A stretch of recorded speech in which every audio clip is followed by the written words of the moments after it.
तो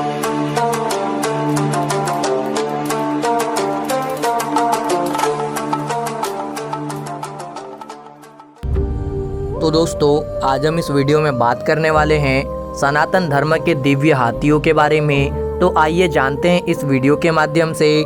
दोस्तों, सनातन धर्म एक अद्भुत धर्म है जो न सिर्फ मानवों के कल्याण के लिए है, बल्कि यह पशुओं, पक्षियों और प्राणी मात्र के कल्याण के लिए है। किसी भी अन्य धर्म में दूसरे प्राणियों के हित की इतनी चिंता नहीं की गई है जितनी सनातन धर्म के शास्त्रों में की गई है। सनातन धर्म में विशेषकर हाथियों के बारे में अद्भुत व्याख्यान है। सबसे पहले बात करते हैं ऋग्वेद में हाथी पालने का वर्णन मिलता है। ऋग्वेद और सामवेद में हाथियों का वर्णन हमें आश्चर्यचकित करता है। वैसे तो वाल्मीकि रामायण में हाथियों का वर्णन विस्तार से किया गया है, लेकिन एक विशेष गज या हाथी का वर्णन श्री राम के प्रिय हाथी के रूप में आता है। इस हाथी का नाम शत्रुंजय है। श्री राम जब वनवास के लिए प्रस्थान कर रहे थे, तब उन्होंने अपने इस प्रिय हाथी का दान अपने गुरुपुत्र सुयज्ञ को कर दिया था। इसी प्रकार वाल्मीकि रामायण के सुंदरकांड में रावण की छाती पर ऐरावत हाथी के दांतों के निशान पड़ने का उल्लेख है। अब बात करते हैं महाभारत में हाथी के वर्णन के बारे में। महाभारत में 8 दिग्गज हाथियों के वर्णन के अलावा 2 सिद्ध हाथियों का वर्णन विशेष रूप से आता है। पहला हाथी अश्वत्थामा है। अश्वत्थामा हाथी का वध भीम ने किया था और कृष्ण के कहने पर युधिष्ठिर ने इसी हाथी अश्वत्थामा की मृत्यु की सूचना द्रोणाचार्य को दी थी। अश्वत्थामा हतो नरो वा कुंजरः, अर्थात अश्वत्थामा मारा गया लेकिन नर नहीं हाथी। द्रोणाचार्य के पुत्र का नाम भी अश्वत्थामा था। युधिष्ठिर के इस अर्ध सत्य पर विश्वास कर द्रोण ने अपने हथियार रख दिए थे और धृष्टद्युम्न ने उनका वध कर दिया था। महाभारत का दूसरा प्रसिद्ध हाथी सुप्रतीक है। इस हाथी पर सवार होकर प्राग ज्योतिषपुर के राजा भगदत्त ने युद्ध किया था। इस हाथी का वध भी भीम के द्वारा किया गया था। महाभारत में कौरवों की राजधानी हस्तिनापुर का नाम भी हस्ती अर्थात हाथी पर पड़ा है। कहा जाता है कि हस्तिनापुर में हाथियों की बहुतायत थी। इसके अलावा कुरु वंश के एक राजा का नाम भी हस्तिन था, जिसके नाम पर हस्तिनापुर राजधानी बसी हुई थी। अब बात करते हैं पौराणिक कथाओं में अष्टदिग्गज हाथियों के वर्णन के बारे में। पौराणिक कथाओं में गज या हाथी का विशेष रूप से वर्णन किया गया है। कथाओं के अनुसार 8 सबसे बलशाली गजों या हाथियों ने इस पृथ्वी को अपने सिरों पर थाम रखा है। ये सारे 8 हाथी अष्टदिग्गज कहे जाते हैं और 8 दिशाओं में स्थित होकर पृथ्वी को अपने सिरों पर धारण करते हैं।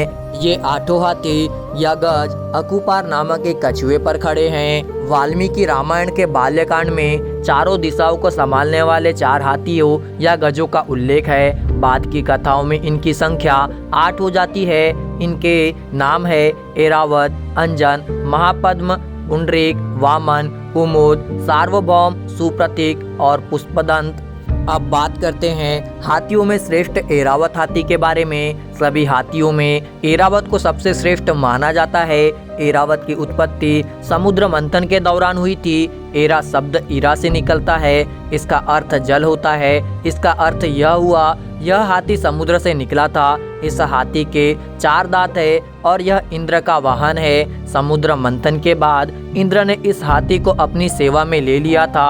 श्रीमद् भागवत गीता में श्री कृष्ण ने अपनी तुलना गजों में श्रेष्ठ ऐरावत से की है। बौद्ध और जैन धर्मों में भी ऐरावत हाथी का उल्लेख बड़ी श्रद्धा और सम्मान से किया जाता रहा है।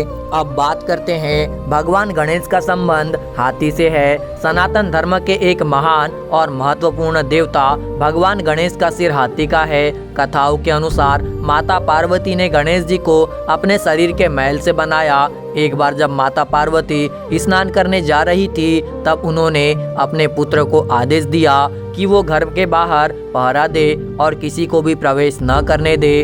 जब माता पार्वती से मिलने के लिए भगवान शिव आए तो गणेश जी ने उनका मार्ग रोक दिया। भगवान शिव और गणेश जी में युद्ध छिड़ गया। क्रोध में आकर भगवान शिव ने गणेश जी का सिर काट दिया। इस बात का जैसे ही माता पार्वती को पता चला तो वो क्रोधित हो गई। भगवान शिव ने माता पार्वती को प्रसन्न करने के लिए गणेश जी के सिर पर हाथी का सिर लगा दिया। गणेश जी के हाथी का सिर उनकी बुद्धिमत्ता का प्रतीक भी है। हाथी के सिर वाले गणेश जी गजानन भी कहे जाते हैं और उनकी पूजा सर्वत्र संसार में सर्वप्रथम की जाती है।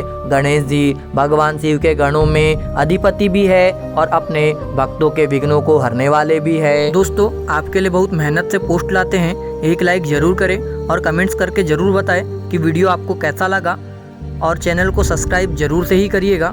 मुझे पूरा यकीन है आपका दिल बहुत बड़ा है, आप इस पोस्ट को लाइक और चैनल को सब्सक्राइब जरूर करेंगे।